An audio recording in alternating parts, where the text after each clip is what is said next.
Ramogi TV chopo kanyo sabirio mar odiochieng' kawuono ma en chieng' tarik 17 dwe mar 10 higa mar 2023. Iriyo nade kamoro amora ma intiere odiochieng' ma kawuono Ramogi TV, kata kamano ageno ni odiochieng' mari dhi mbele e yo makare. Akaw thuolo makende mar rwaki e neno weche manyien mag Migago odiochieng' ma kawuono ka waiko ni weche mathoth mwaluonu e kor gwenge mopogore opogore ma pacho kae. Mago weche matimore sirikal mamalo ka achiel kod mago matimore e kor gwenge. Ka bende moko kuom gigo mwaiko ni en ka tudore kod kamiti mano mar twaka motel ne kanyo kod Kimani Ichung'wah kod Kalonzo Musyoka mar Azimio ka nyaka sani koro gidwaro no med gi thuolo mar mondo mi gidhi mbele kod twak margi. Mano ka achiel kod mamoko mathoth waiko ni kendo nyalo bedo kod geno ni biro neno achiel ka achiel e wechewa mag Migago mag odiochieng' ma kawuono. To mokwongo yud thuond weche ma wamiyo pek. Enie president mochamo muma. Koro yiene wuotho kamoro amora mondo tim weche mag sirikal. Koro wan rwako welo e thurwa Nyanza kendo saa saya. Jatend kweth manok e od bura Opiyo Wandayi koro wacho ni governors mag ODM oti kod jatend piny William Ruto. Mama ni governor na ataendelea kuwa governor kwa sababu alipigiwa kura. Governor Mameru koro inyalo thich oko e apis ka od bura ma county no koro twake paro mar riembe kendo. Watu wa chama Wiper watoke nje na wakodem. Ni wao wameanzisha. Jotelo ma county ma Machakos pogore paro kaluwore kod muko udi manyaka sani dhi mbele e Lob East Africa Portland Cement.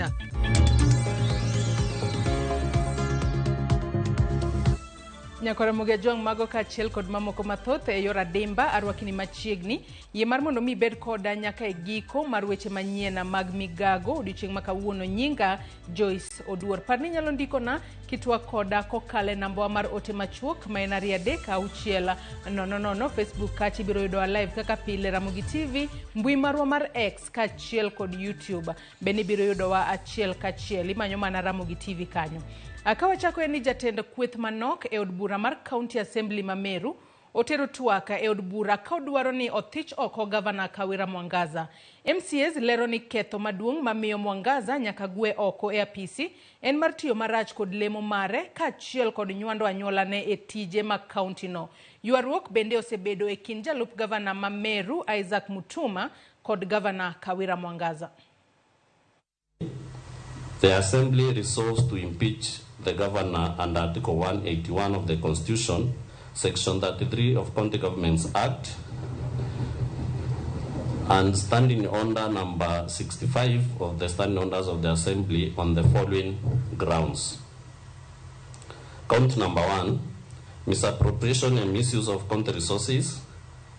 The Governor has grossly violated, among others, Articles 10, 73, 201, 226, 227, and 230 of the Constitution, Sections 8, 12, 13, 16, 17, and 35 of the Leadership and Integrity Act 2012, Sections 55 and 66 of the Public Procurement and Asset Disposal Act 2015, and Sections 45, Subsection 2, and 46 of the Anti-Corruption and Economic Crimes Act, by engagement, convenience, and or complicity in the following. A, the embezzlement of county funds through the Governor's sisters, Rose Kinya Gwantai and Miriam Gwantai, brother Kenneth Gwantai Murangeri, brother-in-law Nefat Kenywa, and the nephew to the Governor's husband, Henry Mutuma Murangeri, all of whom are from now on collectively referred to as the Governor's relatives. Changing the locks to the Deputy Governor's office, arbitrary relocation of the Deputy Governor's office, arbitrary withdrawal of security from the Deputy Governor's residence, and persistently making demeaning public utterances against other elected leaders despite the same issue featuring prominently in the previous impeachment proceedings.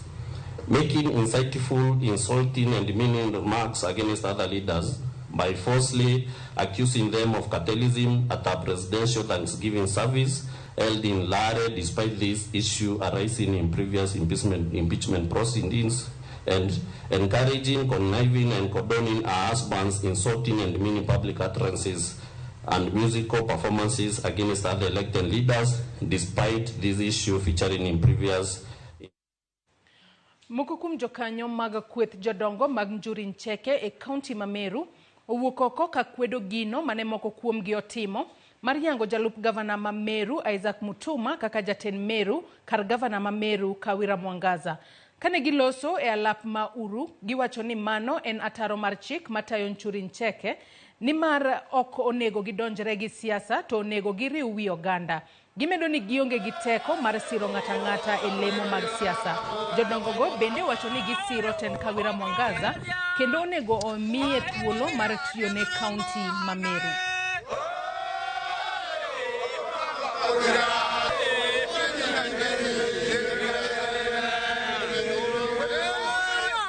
Kwa hivyo sisi tunasema mama alichaguliwa na watu 230 na kitu. Na Njuri haina power yoyote ya kutoa mama kama governor. Mama ni governor na ataendelea kuwa governor kwa sababu alipigiwa kura. Wewe wenyewe wanajua impeachment ikitokea na Kawira aende nyumbani, gavana deputy ndiye atakuwa gavana. Sasa hatujafika hapo. Mbona wanaweka yeye ni gavana na bado ni deputy? Leo kama wasema Njuri Ncheke wa Tigania, tunasema Mutuma ni deputy, gavana ni Kawira.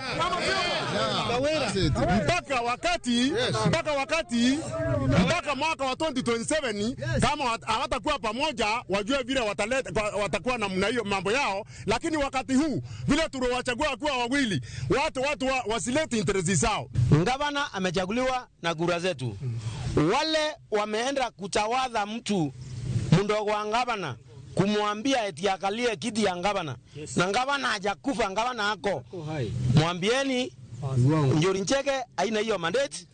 Jambo lingine, Kenya yote wakati kura zilitangazwa ilijulikana Madam Honorable Kawira ndiye gavana.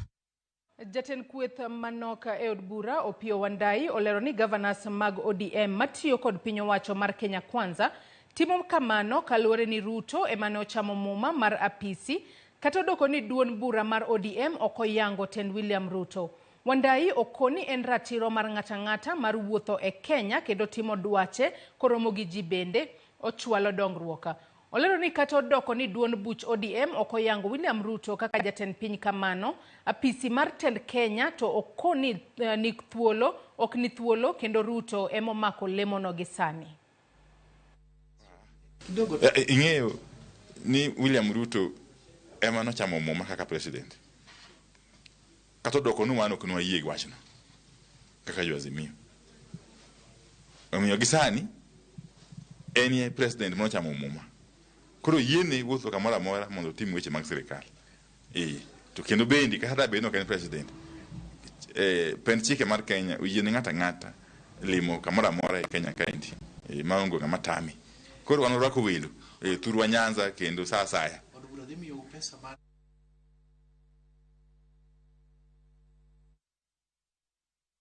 Kawadhi mbele kod weche manyien nyako Ramogi en ni kweth mar twak e kinda Azimio la Umoja kod Kenya Kwanza mideno ni NADCO okoro kwayo mondo omed gi thuolo mar dwe achiel mondo gitiek twak kendo chwal report margi ne ogai maggi. Jatend kweth mathoth e od bura mamalo Kimani Ichung'wah ochwalo kwayo makamano e od bura e kinde ma kwethno kata kamano chano dhi buto kamoro mondo odo i report mane ochwal kod oganda jo Kenya. Acknowledging that since its establishment, the committee has made tremendous progress in exercise of its mandate and has achieved the following milestones: formulated and adopted the framework agreement, framed and adopted the statement of issues, unbundled the issues and agreed on prioritization of issues, harmonized the unbundled issues, conducted public participation and stakeholder engagements in line with the requirements of Article 10 of the Constitution, and examine and analyze the memoranda that were received from the public and stakeholder submissions. Further cognizant that the committee is presently in the process of considering the issues for negotiations and recommending appropriate constitutional, legal and policy reforms on each of the framed issues, which are electoral justice and related matters, outstanding constitutional matters, fidelity to political parties through coalitions, and the law on multi-party democracy. Entrenching the National Government Constituency Development Fund, National Government Affirmative Action Fund, and the Senate Oversight Fund into the Constitution and establishment and entrenchment of state offices. Conscious that the resolution as passed by both houses of parliament require the committee to report to the leadership of Kenya Kwanza and Azimio coalitions within 60 days from 29 August 2023, recognizing the need for the committee to conclude the consideration of the issues for negotiations, the process of making the appropriate constitutional, legal, and policy reforms on each of the issues as framed by the committee, and preparation of a report for submission to the leadership of Kenya Kwanza and Azimio coalitions and thereafter to Parliament. Now, therefore, the Houses of Parliament resolve to extend the mandate of the National Dialogue Committee by a further 30 days from 28 October 2023, and consequently, the committee shall be required to report to the leadership of Kenya Kwanza and Azimio coalitions on or before 26 November 2023, and thereafter submit its report to Parliament. Piny owacho chano keto tenge bilion 18 ewi bilion 141.2 ma ochiwne Migago mar thieth. Omenda ma ibichwala godo chenro mag thieth mar Universal Health Coverage UHC. Jalup jatend piny Rigathi Gachagua wacho ni sirikand Kenya Kwanza biro chwalo singo mane gintiere godo mar bero sekta mar thieth, komedo ni atamalo 18 mar pok mar omenda mar budget mapachoka ibiro chwalne sekta mar thieth kaluwore gi dwaro mar ogirimiti mar twak mar Abuja kata Abuja Declaration mar higa mar 2001. Kanoloso e kinde mane oyango romo mar ndalo 4 mar UHC e kaunti ma Kericho, Gachagua wacho ni chenro mar thieth nyaka mimaino e pachokae. Jatend Migago mar thieth Susan Nakumicha bende oyango ni piny owacho oketo tenge bilion 3 omenda ma ibichul higa ka higa ne chwalo thieth e gwenge mano community health promoters, omenda ma gibiro yudo chakre dwe mar 10 higani. Ile ya kuzuia ugonjwa. Kwa hivyo mtapata wale wanatembea hapo manyumbani, muwasikize vizuri na kushirikiana na hao. Tumefungua hapa unit ya cancer, ya oncology. Cancer, ugonjwa wa saratani umetutatiza sana. Kila weekend iko harambee kwa kila boma ya kujaribu kukabiliana na ugonjwa wa saratani. Wananchi wengi excellency wanatarajia kwamba National Hospital Insurance Fund itaendelea kuwahudumia. NHIF sasa tunaitengeneza inakuwa Social Health Authority. Na benefit muhimu ya hiyo Social Health Authority ni kwamba wewe mwananchi wa chini ulikuwa unalipa shilingi 500 kila mwezi, sasa utakuwa unalipa shilingi 300. Universal healthcare coverage that we have learned today will speak to the lives of so many people. Hawa watu wanyama nyumbani who cannot afford to come to big hospitals will be handled right at the village level. And it's out of this that we want to celebrate the Kenya Kwanza government for their commitment to ensure that we get right on health. Because if we don't get right on health, then there will be no wealth in the county.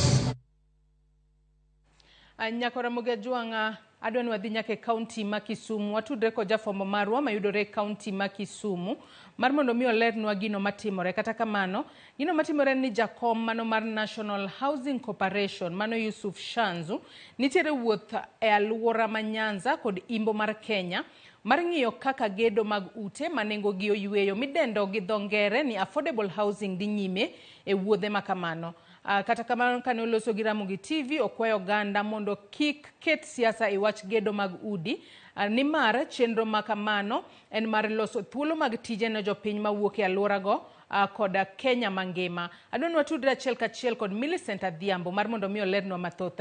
Millicent, ka intiere kaunti ma Kisumu, iriyo nade odiochieng' ma kawuono? Inyalo mana leronwa matut kotudore koda chenro makamano mar gero udi manengo gi yot e kaunti ma Kisumu. Millicent. Erokamano ahinya Joyce, achiel kachiel kwa ke kar gedo mag utego eko mayudore Kanyakware kaunti ma Kisumu kaendi, ma bende ka en achiel kuom kuondego eko ma otenge kaunti ni ma igere utego manengo gi oyweyo. Ma bende e seche mokadho chien kanyo ne wan gi jakom mochung' ne ute sirikal manengo gi oyweyo ge mong'ere kaka Yusuf Shanzu, ma bende no wuotho ng'iyo ni to gero ute manengo gi oyweyo aluora ma Nyanza kod Imbo mar Kenya dhi nade. Ma bende kane waloso kode oyango ni ka ong'iyo ka ochako gi Homa Bay, Nyamira, ka Siaya oneno ka utego eko osechopo atamalo 65 magimoro kochopo higa manyien dwe mar 2 to utego thothgi nyalo biro yudo ka orumo. Kae kanyakwar kaendi an kod jogo mabende tiyo mabende gero utego eko jotich mabende ni kaendi mondo gi sirikal kokalo kuom chenro ni mar gero utegi. Ang' nwuo kod gachiel mondo ginyiswa ni to ere kaka chenro manokel kod sirikal mabende en gino kata agenda manie chenro mag jatend piny William Ruto mag bottom up ere kaka osekonyogi kaka jodak maluora kaendi to e yie makama gitiyo no endi bende gin gi rem moro amora magigombo ni sirikal okonygi seche magidhi nyime kod tich mondo gine ni chenro ni ochopo kare kaka idwaro kod piny owacho. Machiegni abo chako kodi king'eyo kamera chak na gi nyingi mondo inyisa ni to in kaendi aneno ka in nyadendi to ka aneno ka en tije mana mag chuma mabende joma chuma winjo tim. Inyalo nyisa ni affordable house osekonyi nade titimo ang'o kaendi tang'o minyalo kwayo sirikal? Erokamano ne Ramogi Citizen, an machung' ka iluonga ni Engineer Cynthia Nyango. An ka koka assistant site engineer ma ochung' ne gedo makae ne National Housing Company ne en company mokel gi en chenro mokel gi sirikal. Agone sirikal erokamano kuom kelo chenro machal kama nikech osekelo konyruok ne anyuola ne youth ma e gweng' ma koni endi ne wan joma mine osemiyo wayudo pesa yo maber kendo joma mine miyo chance ahinya kuom tijni. Kora nyalo mana nyiso government ni ginyalo medonwa pesa moro matin ne jo funde gi jolwedo mane piny mondo erokamano. An iluonga ni Charles Olo, jadak ma Kanyakwar, kama tich mar affordable housing dhi e nyime ni. Dwadwoko ne sirikal erokamano kuom miyo kelonwa tich e gweng'. Tich osemiyo sani wanyalo yudo kaka wakonyore. Wan gi kama kochiewo to wadhiye. Tije gi be osemiyo jowa mane university gi colleges kar attachment. Mano wadwoko ne sirikal erokamano. Minewa gi kod owetewa gi wuonewa machielo bende oseyudo tich ka. To gimoro amora ma nigi ber ne nitie achiel ariyo adek manyalo wacho kaka wanyalo kwayo mondo losie moloyo tarita kwe. Juma mokadho nwawik achiel kuomwa kokadho kuom jonjore koa e tich nuwuok malewo matin. Koro wakwa sirikal osetimonwa maber kuom kelo tich, sani wanyalo konyore. Arita kwe mok ber bang' kane wawit achiel kuomwa. Chudo marwa be ok dwa wach ni rach ahinya, lakini ne jakom marwa wakwayo ni dochako mednwa chudo kendo bed malo matin wamed rito ngimawa moloyo kaka waritono. Adwoko erokamano. Erokamano ma Ramogi Citizen. An Kevin Juma, ane machung' ne health and safety. Wago erokamano ne chairman mar National Housing kuom limo wa kawuono. Mar ariyo adwa wuoye wach insecurity. Insecurity ok ber ahinya nikech iyudo ka bathereru koni nitiere bungu. Koro bungu no nitie jonjore mapondo to chandowa kwa yudo pesa matin. Mar ariyo ago erokamano kendo ne jakom sirikal kuom kelo tich ailani. Miyo wadak maber, wadak gi ngima maonge njore moko ma jonjore mane pondo stani koro wayudo ka wan gi tich. Erokamano. An ka chung' ka iluonga ni Vivian Akinyi, anya Kanyakwar, ambago ni Nyasaye erokamano kuom tich ma sirikal okelo ka. Koro newach mokwongo joma singles mother ni kare olo jok mabaya baya na tijni konyo ji mang'eny, kata an bende olo jok mang'eny mawuotho awuotha maonge kuonde matimre nade madhiye. Erokamano katieko kodi. We agone Radio Citizen erokamano thuolo maber moloso mondo bi orado kodwa kawuono. Agone sirikal erokamano malich keche kambi kana donjo ka fundi marangi to sani rangi ochung' nikech tich pod dhi mbele. Sani an fundi mar chuma kendo asepuonjora chuma. Koro agone sirikal erokamano. Mokwongo daher ne jatendwa mochung'no mondo mi chudo wano kaber to kober ahinya nyalo medo gimoro matin mondo mi kaluwore kod chuma dhi mbele. Kik wabed koro mang'eny e udi. Keche udi sani nitie uchumi mang'eny madhi dhi skul, te gik midwaro kod chudo mwan go, gik moko dhi mbele, usuru dhi mbele, to chudo waro pod na macha. Koro ka sirikal nyalo yienwa to medo matin mondo mi wabe wadhi mbele kata kwa watiyo nikech mokwongo amora ahinya nikech kwa chiyo kinyi to wan gi kuma wadhiye. Koro mano bende mor mara, watiyo ka joma ng'eny akosiepe wakra ujende mang'eny manye richo sani bire tich ka kendo koro gigi marach manyagi timo koro giweyo mano miyo agone sirikal erokamano nikech koro tijno keto gi busy kuma de gidhi timo gima richo ka koro giweyo mano miyo agone erokamano kuom nyenga en Moses Owiti ajadak Mubunga Nyasaye mondo gwedhu. Erokamano ahinya. Mana kamano Joyce kionge penjo moro amora seche mane watwa kod jakom mar National Housing Corporation mano Sanzu Yusuf. Nyalo lero ni wuodhe ni endi nochakore kod county ma Kisii odhi Nyamira kowuok Nyamira odhi Homa Bay kuma ne oyudo ka gedo ber kata kamano nitiere midhiero achiel ariyo adek mowacho ni nyalo thiro gedo ma kamaendi achiel kuom gi gin lokruok mar futo mar kor lwasi miyudo ka seche moko weather olokore kata kor lwasi olokore koth chwe to nitiere kaka koth ka chwe to gedo chung koro gedo ok nyadhi kaka owinjore miyo seche kata sama giketo magigeto ni kochopo kama kamaendi to gedo go bro rumo to ji ochak dak e utegi liwo magiendi koro thiro dok chien. Bende owacho ni utegi ekigin ute mabeyo oganda kikete siasa ni mar enot makata jal ma osetieko tiegore mbalariany koyudo tije moro matin mochame pesa maromo kata 30,000 kaduogo chien kanto nyabet gi ot monyalo chulo 10,000 dwe ka dwe to bang' thuolo kata kinde mar winjruok mowinjore to odno chulo machieng' bed mare molpogore kod kinde machon manoket ni nyalo chule chula to kogik sama idar to iloko mana tinga to tingo ni gik moko tikao kitimiyo jatendot kata landlady kao kamano to omedo jiwo ganda ni tije makamagi kowuok kata seche ma igero utegi eki to jotelo mani kanyo oneni jogo ma indiko ya lurano gin jodak makanyo magibedo atamalo 70 ka jok mawuok oko to nyalo bedo atamalo 30 kao kamano mago weche mapod wamedo luo ang'no med kelo nu mathoth kotenyo kod gigo manager komo wache wuodhe kagisani owuok kaendi kendo chomo nyaka county Kakamega gethulo ni endi ang'na we mondi dhi nyime kod medo kedho weche mar medo tucho e mesa mar ke weche mar Ramogi. Joyce Ankomi. Erokamano ahinya Millicent Adhiambo ka intiere county ma Kisumu awinjo kanyo kaka chenro no mar gero udi manengo gi yot e county ma Kisumu osebedo ka ndike tich rowere mathoth kata kamano wajiwo mana jopiny mar mondo mi kiket siasa moro amora e chenro makamano mar mondo mi rowere maonge tije oyuda tich e yo makare. Nyakono Migago kowuok e county ma Kisumu adwa nodhi nyaka e county ma Mombasa kama lit kod kuyo okwako gweng' Majunda e Kisauni Mombasa kuma chich ni ji ariyo owito ngimagi bang' losienyore e kisima mane gikunyo odhiambo manyoro. Apisa maten county ma Mombasa sani ogoyo tach e alworano ka gidhi nyime kod chenro mar dwaro golo ringre ji ariyogo. Adonwa tudre achiel kachiel kod jafwambo marwa e county ma Mombasa mano Joja Oko. Joja Oko iriyo nade ka intiere county ma Mombasa. Inyalo mana nyisowa ni nyaka sani chenro mar golo jogo mane lo osienyore godo e kisima ochopo kanye gi sani Aoko.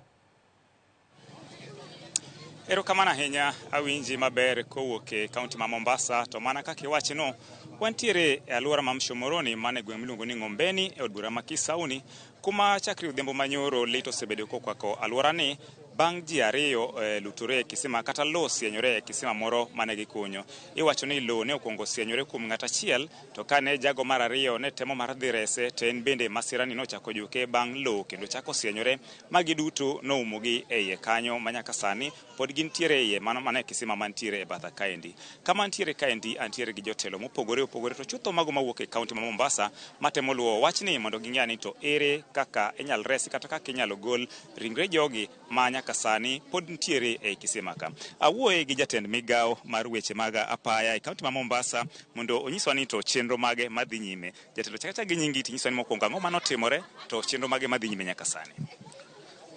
Erokamano ahinya, nyinga en Daniel Otieno, an jatend migao mar ndara gi gedo ama transport and infrastructure. Gima notimore ka nyoro ni nitie kisima mane imedo kuny kadhi iye to kisima no nosienyore modino ng'at achiel e iye. To sama nosesienyore jopiny notemo dhi reso ng'ama lo nodino no ma ng'ama chielo mar ariyo bende lo chako dino e iye kanyo. Koro nyaka sani nitie ji ariyo ma lo odino. Koro gima watimo kaka migao ama kaka sirikal en ng'iyo yo mane ma wanyalo gologo ringre ji ariyo ma lo odinogo nikech nyaka sani to wan gadier ni nyaka bed ni giselalo ngimagi e iye kanyo. Ang'eni atemo loso gi moko kuom jopiny ka gikone chakre nyoro nyaka sani gineno ka gima sa medo dhi en ni ang'o timore ang'o mosemono kang'ni mondo mi okawe mapiyo mar neno ni kata kigolo ringre jogi to gol. Erokamano. Gima nok wadwa timo nyoro en rikni, nikech gima nok wadwa en ni mondo wamed lalo ngima jomoko, nikech lowo ma ka en lowo masienyore, kendo mano emomiyo nosienyore mar ariyo modhi odino ng'ama chielo. Koro ne wadwa bedo gadieri ni joma waoro piny kucha kadhi golo jogi, gibiro bedo ni gin safe, kendo gibiro bedo ni ginyalo chopo kuom ringre jogi ma gigol gi oko ka gibe gin safe. Koro mano emomiyo watemo ng'iso jopiny ni mondo kik warikni mwamed kelo tho machielo ama lalo ngima ma ng'ama chielo ama hinyruok. Nyaka sani sirikal mar kaunti temo tudre gi jok moko man gi lony mar yore machalo kama masani. Nyaka sani gavana nosewuoyo gi jo Kenya Navy, osewuoyo gi KDF, osewuoyo gi county commissioner, ma by saboro wabiro bedo gi position mar way forward, lakini en ni jogi wadwa wagol gi mapiyo kaka nyalore mondo mi jopiny mondo bed gi kwe. Erokamano ahinya. Erokamano. Ayudo ne moko kuom jodak bende onyisa ni to ang'o made gihero wache ewi wach makanya. Chaka gi nyingi to inyisa ni in wachni inene nade kata kawe nade. Bineno ka osekawo okang' mowinjore mar neno ni jok ma kamagi igolo e bur. An ka nyinga iluonga ni Kevin Wasonga, ajadak Majunda ka, kumne gini otimore kane. Ka koro gini otimore nyoro saa 6 odiechieng' to sani kwang'iyo saa then saa 7. Mano 24 hours. To mondo mi kata chenro mora mora mosekaw mondo chak gol jogi ka podi. An gima nakwayo ni oningo bed ni jowa oningo bed empowered ma the county government gi sirkal maduong' kech ma ngima ji moime burkani endi. Jogi noningo bed ni osebiro gi machines ka ma jog nosechak kuny kae to sani onge nyisowa kwa penjo, inyisowa ni warito experts mondo bi osom ground komonde. Experts gina wuoro ni gi ya China koso gi ya kanye.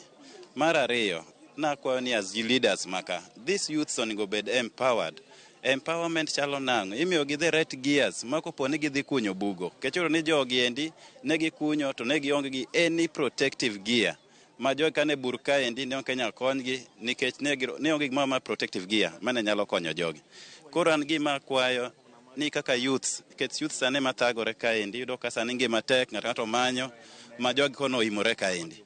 Koro gima kwayo ni youth jotendwa man kaendi opare youths gi endi. Apani the government nengi initiative moro ni bottom up.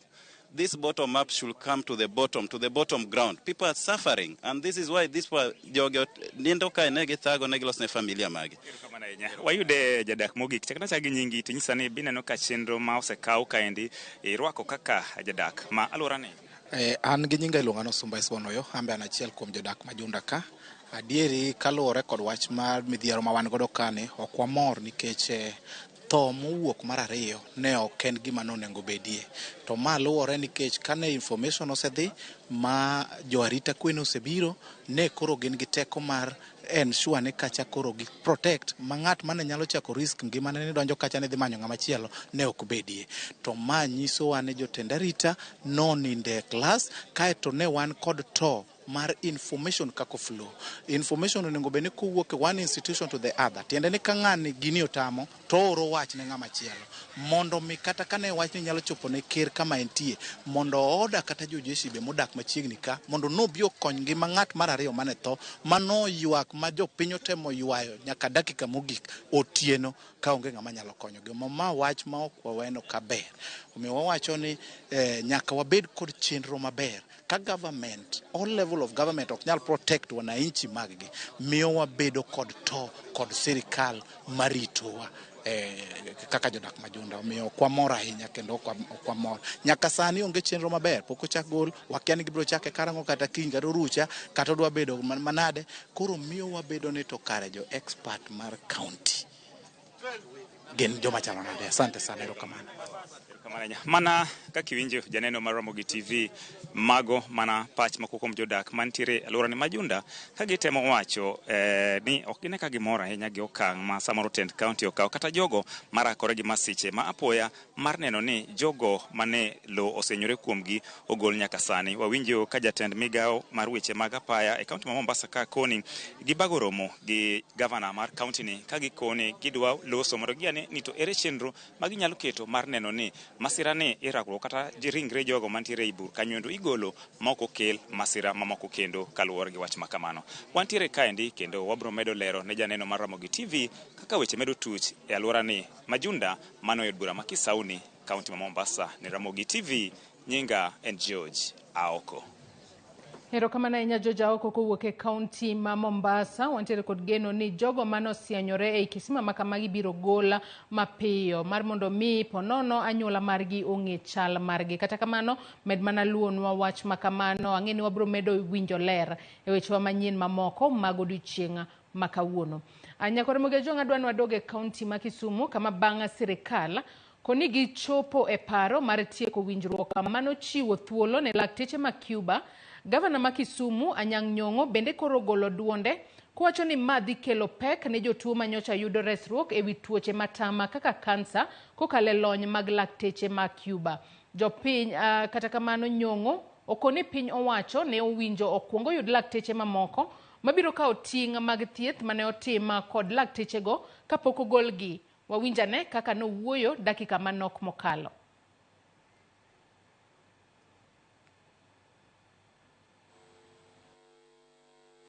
Itero chotwa kan ing'eni kidhi wacho gima duong' to nyaka igwe mondo sigweya abe kora gweyo ni kam lus ne itero chotwa kan Jennifer Bondo ne itero chotwa kan itero jokuba go doctors kanye bwana to dwa kelo gi ka ni mondo gikonywa nikech waonge jogo motiegre maber e yore moko mar thiedho ji kaka joma nigi kansa gidwaro ng'at moro ni an oncologist. Oncologist akia nang'o gi dholuo. Here is the Dr. Rai. Dr. Rai is the chief executive of Jaramogi Oginga Odinga, and he can tell you. Secondly, mar ariyo, kane wang'eyo kaka sirikal, an nakia, awacho ni wang'eyo kaka sirikal nikech wan sirikal manie county, wan omiwa tich mar rito ngima dhano. Sirikal maduong' mar Kenya omi tich mar tiego joma biro rito ngima dhano. Gitiego gi to gimiwa gi. To ne wasewinjre maber ahinya ni laktache moa Cuba biro ka nikech onge migepe moko mag thiedho ji mapok wayudo jomotiegre manyalo timo. To koro sani tigologi kapok onyiswa kaka counties. Sirikal nogono pok onyiswa to ka gidhi to ng'ano biro makawo kargi. To mar adek, be wasetiego jomoko Kenya ka manyalo kawo gik magitimogi. Dr. Anyisi biro nyisi very well ni pok watiegogi moromo. Kech achiel no en ema en gi tich mar tiego joma tiyo e migawo mar ngima, rito ngima dhano. Ama wacho kama, gima sirikal otimo, otime without mipango maber. Dine gidwa time maber to gibet kodwa piny to waloso to wacho ni kapok jogi odhi wadwar jomo biro kawo kuonde ma gitiye o gitimo. Na loso kata gi joma nie ginene migawo mar ngima Nairobi kawuono gi simu. To nyisa ni gin be gisetemo ahinya mondo gikel parono e sirikal. Pok ginyiso jopiny to giwacho ni gisetemo. Mano kindgi kucha an akia. Koro gikotwa kama tek kabisa. Dr. Rai nomonde wada gokinyi. Ni en gi laini maduong' joma dwa ni oyud gine thieth mar kansa. En gi laini maduong' joma nigi yore moko matek yudogo. Mag adundo. Ting'eni tinde ji pethagre Kenya ka joma nigi tuoche mag adundo ng'eny kata un go gi tuoche mag adundo Kenya ng'ama go. Uwinjo. Emomiyo nyaka wanyis jo Kenya maber. Nyaka wanyis sirikal maber. Gima negitimo ne orach. Onge mpango, onge paro maber, kendo chalo gima janeke motimo. Ok inyal bukri ka ng'ama dwa gwinene uso rombo. Tikawo rombo tidhigo kata rombe wetegi pok inyiso. Nyaka giwagi ni. ikam nus ne itero chotwa kany Jennifer Bondo ne itero chotwa kany itero jo kuba kure to nje jogi konyowa erokamano. Ramogi Ajwang' yena mar mondo mi wakaw yoyo mokwongo e weche wa manyien mag Migago odiochieng' ma kawuono. Anyisi ni nyalo twak koda kichwalonwa paro moro amora kotudore kod weche wa manyien mag Migago odiochieng' ma kawuono. Kasomo moko kuom ote mochwalonwa kokalo e Facebook kacha kama wantiere live. Ruth Nyathi Ochieng' wacho ni agoyo mos ne anyuond jogo moyudo masira mar kisimano. Wan gi geno ni ringregi idhi resi. Awuoro kaka sirikand kaunti odeko chopo kanyo. Ruth kawuok Umoja, erokamano ahinya. Margaret Oranga wacho ni an Migori awinjo lendo e yo makare. Awiti Jarodi wacho ni aneno e yo makare ka an Rodi Kopany. Timna mos ne Morris Okumu mar Twin Towers kuom wito mingi. An Awiti Jarodi. Mos ahinya Morris. An Ngeso wacho ni aneno habari maler ahinya. Matiba Nyakwar Makana wacho ni aneno Ramogi TV makare kaka Mega Town kae. Ote machielo mar Balozi Mako Nienga wacho ni aneno Migago ka an Imbo Nyamonye. Awuoro wach Mavoko evictions. Mago ote ma joneno mag wachwalonwa achiel kachiel ka Mark Awuora bende wacho ni aneno ka entiere Arude School Kawango Villager. Ote machielo ma bende joneno magwa podi oronwa iwacho ka ni mano kokale namba mar 33600 iwacho ni pole sana gi masira ma Mombasa no. Awacho ka ni ginyalo luonga adhi ares gi masira makamano kata kamano kinyiso wa nyingi. Aute machielo mar Sarasinga nyargi mise mar Wang'neno West Kanyamkago ka entiere Umoja Nairobi. Owacho ka ni Ramogi TV owacho ni joma twak go gipare jo Kenya kaka piny Texas nini. Wacho no owuoro jo Kisumo mano awuoro jo Kisumo go ni Ramogi Citizen mane yawa. Kata kamano nyako Ramogi Ajwang' med chwalonwa ote magi kokale namba mar 33600 kichwalonwa paro moro amora kotudore kod weche wa manyien duto mag Migago. Amodho pi matin aduogo adhi mbele, kik dhi mabor.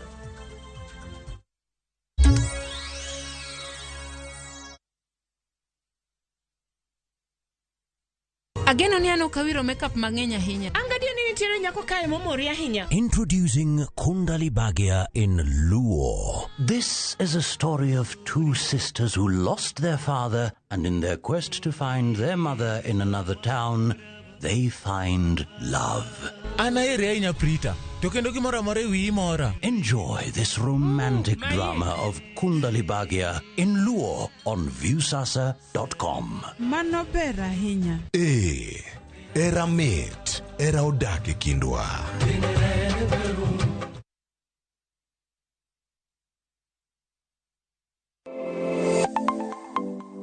Nyako Ramogi Ajwang' gi nengo mar ngima mamedo hidho. Ben ng'eni pok mari nyalo kelo ni yuto mari. Talent ni no nyaka isweti. Ok ni en talent ni koro irie tiendi ni talent koro biro no. Ng'ato ka ng'ato nitere gi pok mare mana Nyasaye omiye. Iyudo kata mana nyuola kwirni kik idhi nyis ji to kok inyiso ji ng'ama biro ng'eyi onge. Chieng' tich ang'wen chakre saa 2:30 nyaka saa 3 mar okinyi mar mondo mi wamiyi jip makare kalure kod pok ma bende intiere godo. Omiyo tudri kod an Sharon Ong'ao. Chieng' tich ang'wen chakre saa 2:30 nyaka saa 3 mar okinyi e TV mar Ramogi kwakilo ni chenro mano mar pok opogore.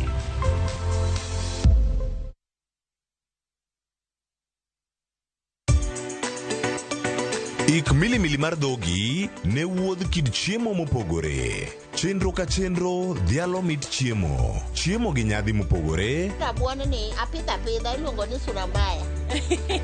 Lony tudore kod kitwa. Ok en mana ewi chiemo. Joluo wacho ga nang'o? Nyako dhiga tedo. Na biro tedo. Ai biro tedo. En hera gi lony moketi e loso chiemo ka chiemo. Sama koro gibage, sama idhi moye, to ni medo ne sukari matin. Sukari konyo gi fermentation. Omiyo, kihero chiemo, in jatedo, kata mana ng'ama ohero tedo. Tudri kodwa tich adek juma ka juma e chenro mar tedo gi chiemo. Gi Jailieta mana e Ramogi TV.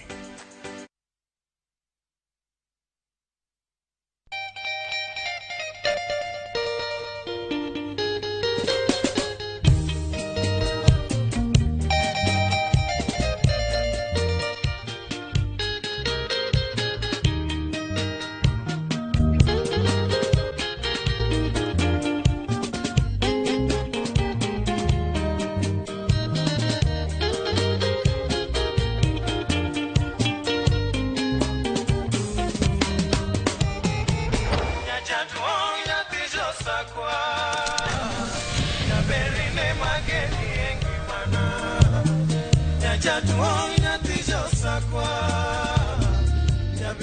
Ramogi, Cartoon Jaluo. Radio Ramogi.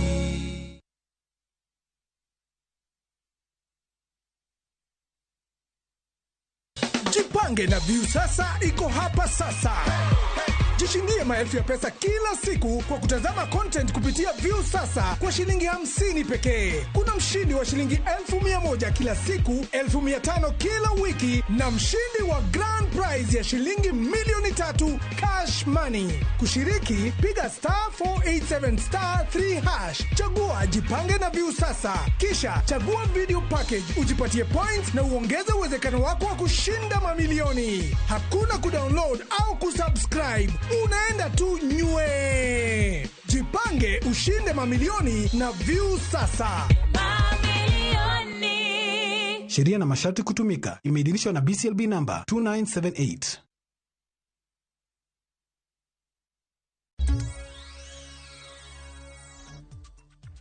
Machiegni kendo nyako Ramogi Jwang' wadhi mbele kod weche manyien na mag Migago. Kama jotenda duond bura mag Wiper imedo sema lich kalure gi koko ma osebedo katimore ne jogo ma ojot e kar dak ma East African Portland Cement. Magibiro e kinde ma jaod bura makagundo Fabian Hule seyo jatend Wiper Kalonzo Musyoka kuom tero joherage e lop East African Portland Cement kendo jiwogi mondo kik gidar e lobno e kinde mane otimo romo e alwora no. Jaod bura no makagundo Fabian Hule omedo ni nitiere bura mane omaka e doho ma Machakos kendo duond bura mar Wiper ne okoro okinde mondo ochung' e lo joma ojota kata squatters. Ne oloso ka en Kagundo bang' chiwo bas mar skul ne skunda mano ma Kathithiama and kachiel koda Mulingana e kar chung' od bura ma Kagundo. Thank you very much. Ile kitu imehappen Machakos, East Africa Portland Cement. Watu wa chama Wiper watoke nje na wakodem. Ni wao wameanzisha, wakaenda wakachukua their supporters, wakaingia East Africa land, wakagrab na wakauzia investors. Mara mingi tumeona mkuu na mkutano hapo, mkiwaambia mtawatetea watoki. Mlikuwa mnawatetea shamba ya nani? Kenya hakuna shamba ina mwenyewe. Every land in this country has title. Kwa hivyo wakati mlouzia shamba wakapelekwa kotini Machakos. Koti ya mkutuma hata wakili moja akawasaidie. Watu wametaabika, wakataabika, kesi wamelusi. Kwa hivyo na pia our governor. Sisi tutaki kuona hii mchezo unabehave kama wewe ni aspirant. You are a sitting governor elected by Machakos people. Follow the procedure of the law. Make a statement to the Speaker of County Assembly of Machakos na another County Assembly of Machakos. They debate our custody of our land in the Machakos County. Kuna shamba hizo ziko East Africa, kuna Dramville, kuna KBC na kuna ile ya wendano wa Chanzavi. We know right now kuna watu wa Wiper wanapush. Jopuonje eskunda primary makosele e kar chung'od bura makasipula ma osebedo ka onge apisi malongo manyalo konyogi e tayo chenro gi mag puonjo e skunno koro yudo fungruok bang' agulu mar CDF e kar chung'od bura no gero negi apise manyien mamuonyo omenda maromo milion 2. Apisi manyien no kama oting'o apisi mar japuonj maduong', apisi jalup japuonj maduong' kod kar jopuonja kata staff room ne oyawa yanga kendo oket e lwet tend skunno gi jaod bura makasipul Ong'ondo Were. Jopuonj makwandgi romo 22 e skunno osebedo ka konyre gi achiel kuom kilese mane gi loko apisi kaluwore gi onge mar apisi malongo mane ginyalo tiyo godo e kinde ma gidhi nyime gi chenro mag puonjo. Jaod bura no okoni agulu mar CDF ka okalo e hik omenda mar 2022 ne owalo tenge omenda maromo milion 2 mar gero apisno. To koro na neno ka jopuonj onge kamo gi onge staff room kama ginyalo bede. Mwalimu mkuu bende no dak mane ot moro. Koro no wa decide mwa keto negi office ka. Staff room kende di accommodate jopuonj mantie te. Head teacher's office mantie kanyo duong, deputies duong, senior teacher en office of its own. Academically jopuonj de yudo thuolo maber kabisa mar timo gik ma gitimo kaeto especially when they are marking kendo biro improve academic.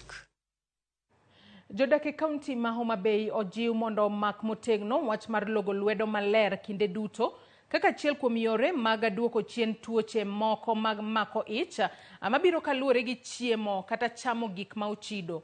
Moko kuom riwruoge manitiere sekta mar thieth e kaunti ma Homa Bay wacho ni tuoche machalo kaka nyaldiema kod tuoche mamoko mabende chando ich thoro goyo oganda e kaunti no nikech jopiny ok okawo motegno logo lwedo gi sabuno kod pi maler kinde duto kaka chik mar thieth dwaro. Giwacho ni thoth jopiny thoro mana logo lwetgi e kinde mag migago kende ka okenge mathoth magin mabor kod kuonde magidake ok gidew wach mar logo lwedo kata odoko ni gimulo gik ma opogore. Negiloso e kar od thieth ma Nyagoro e kar chung od bura marangwe e kinde chenro mane gin godo mar jiwo jopiny e ber mar logo lwedo.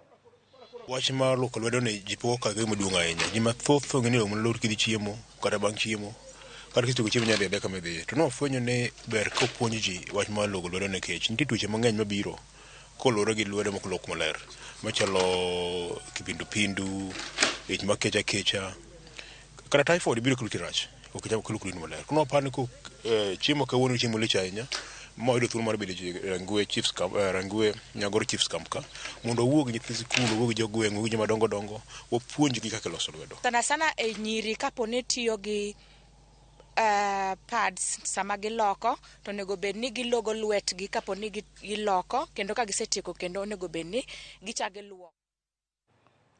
Jopuonjre maderoma 2,900 mawuok e familia mochando e ward Sang'wena mag Kina, Garbatula, Sericho kod Cheraba e kaunti ma Isiolo biro yudo pok mar omenda mar basari mar miliona 17.5 ma ichano chiwnegi kowuok e bad migepe mar rito le mag bunge.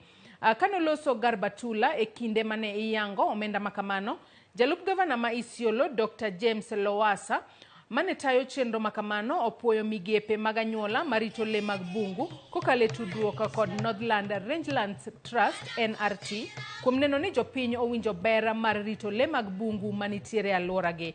Owacho ni jonyuola mawuok e gwenge Makina, Garbatula, Sericho kod Chareb podi homa kaluwore kod lal mane giyudo kane jamni magi otho e kinde oro gino mane oweyo gi maonge nyalo mar chulo fiza ne nyithindgi to chiwo basari ma kamano koro en fungruok maduong' ne jonyuolgo. Conservancy ili watoto wetu wapate kunufaika kwa kuwa wameenda shule wote bila shida na bila kasoro, kwa sababu tunajua ukame ya juzi iliumiza jamii zetu. Sisi kama department sector ya education tunapigana sana na utamaduni yenye imepitwa na wakati. Kama for example kutaili wasichana, sisi hiyo department ya kacha inapigana na hiyo.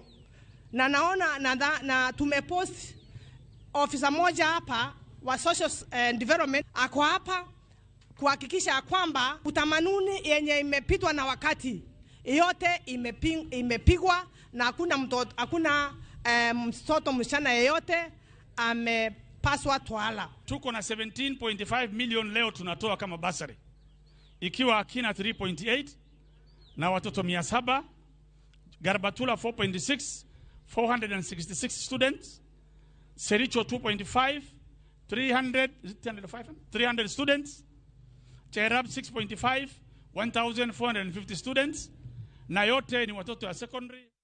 Jokunyumula mawuok e gwenge mag Kehancha e kaunti ma Migori obago ng'anyo kendo orocho chenro mag wuoth ka ging'ura ewi wach mar chuno gi e kunyo mula masikla ka giwacho ni kama mula no en lo mar piny owacho. Jodago wacho ni gichwero luya kendo yuto mar ngimagi ogedo mana e kunyo mula eka familia gi yud chiemo. Kokalo kuom jakoma mar jokuny mula John Mosabi olero ni kunyo mar mula kanyo ne ochakore higni machon to onge sirikal mane osegolo ng'ur ni ikunyo e puoth piny owacho. Gikwayo bad migawo marango chenro mag kunyo mula kod modhi mondo donjre wachno mapiyo.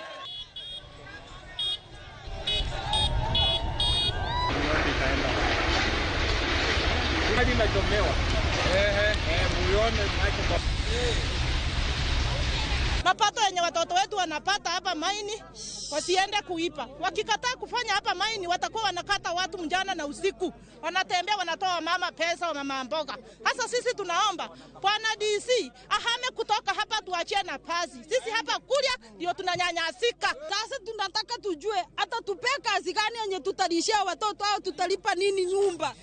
Jamani, kama mimi nina watoto 14, watoto 5 sekondari.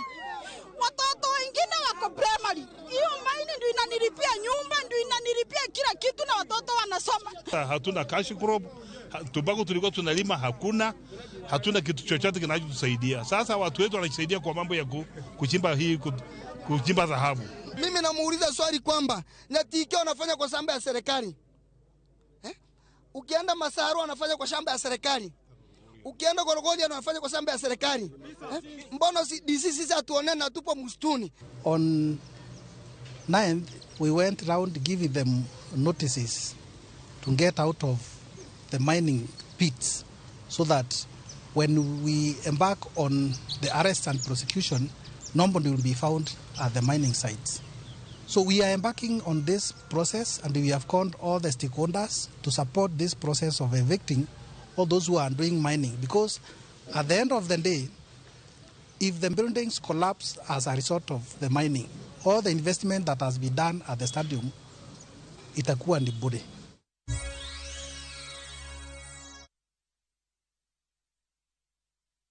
Nunua KPLC tokens bila charges, only on Airtel Money. Dial *334#. Select Lipa na Airtel Pay Bill, then select KPLC.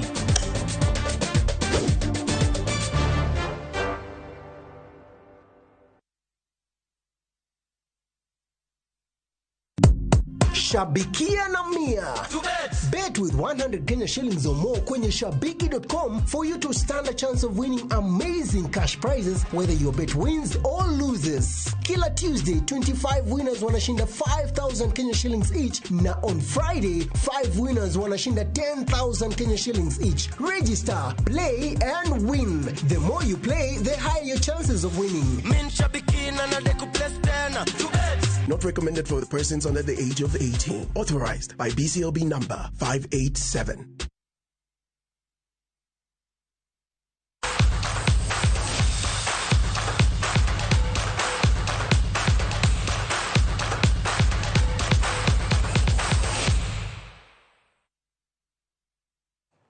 Nyakona Migago machiegni mesa wa mar weche go mag tuke kama tim mar Harambee Stars nowuok modhi gonde 2-2 gi tim mar Russia e tugo mar osiep otieno manyoro mane obagi e boma ma Antalya piny mar Turkey. Alexandra Sobolev nomiyo Russia gol mokwongo e dakika mar 8 kapok Anthony Akumu loyone Harambee Stars gol margi mana tok dakika 4 tok Russia yudo gol gi mokwongo. Jaloyo Masud Juma nomedo Stars gol mar 2 e dakika mar 36 ka tugo no nodhi e yweyo aka Kenya neni mbele gonde 2-1. Ivan Obliakov nomedo Russia gol mar 2 mana kodong dakika 1 to tugo rumo. Harambee Stars koro biro keto ikruok ne tuke mag manyo otiko tugo tuke mag piny duto mabiro chakore tarik 13 dwe mar 11 e kindgi gi tim mar Gabon.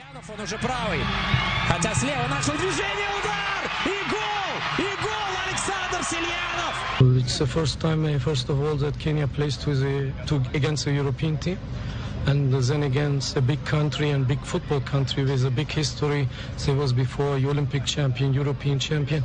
To play against this kind of teams with so good players, it's very tough. The boys played very well. We start nervous. We got a very simple mistake. Mary Momanyi mawuoke kardak ma pipeline bore Nairobi eja locha mar shillings 1,500 e piema maga shabiki kaende jackpot jumani. Momanyi matiyo tich mar karanda noyudo makare tuke 12 kuom 13. Nolero ni obiro tiyo gi omenda no e chako hala. Nyaka sani joloch maromo 28 oseloyo omenda maromo shillings milion 14 e goyo punda mar kaende jackpot kokale kambi mar shabiki.com. In bende in kod thuolo mar yudo micha mana ka ioro ote machuok mar KJP e namba mar 29063. Unasikia aje uko na nusu milioni? Nimefurahia sana. Yes. Hii simu ulipigiwa ukiwa wapi? Kazini. Yes. Ukifanya tu kazi. Alafu reaction yako ilikuwa aje? Sikutarajia kama anaweza pigiwa hii simu. Time nilipigiwa hii simu pia mimi nilifurahia sana. Okay. Sababu si wote wamepeti. Ni wengi walikuwa wamepeti hii pete lakini Mungu alinichandia nikapata. Wewe ndio ilikuangukia? Iliniangukia. Mtu wa kwanza uliambia baada ya kuambiwa umeshinda pesa ni nani? Bwanangu. Wengine wanaficha wewe. Ukamwambia na yeye akaamini ama kama akafikiria unagongwa? Ilibidi nimtumie message. Amazing.